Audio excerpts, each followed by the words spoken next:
Hi everyone. This is a sneaky little checkmate that we're going to do in two moves. It is white's turn. If you want to pause the video, you can pause now and then I'll show the answer.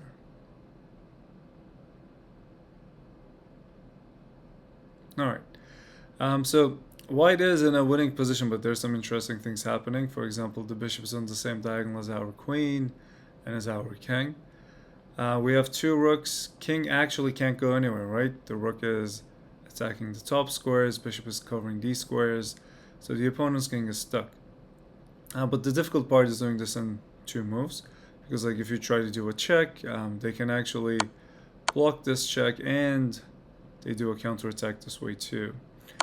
So in order to do all of this, what we're going to do is we're going to move the queen to h4.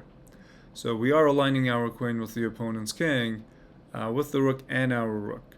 So if they try to move like their bishop, we can actually capture their bishop with the rook, and our queen is pinning their rook. Rook is checking.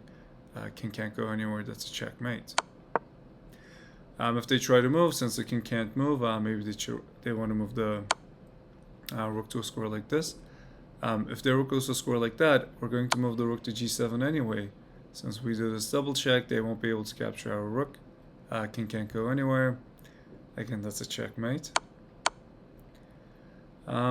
What if they try to move a pawn? If they try to move a pawn, this time it's going to be a little bit different because if we check through g7, the bishop can actually capture us.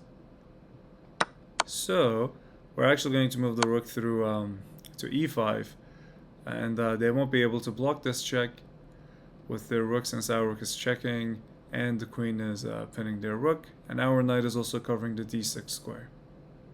So that's the answer. If you enjoyed the video, please like and subscribe. I'll see you guys in the next one.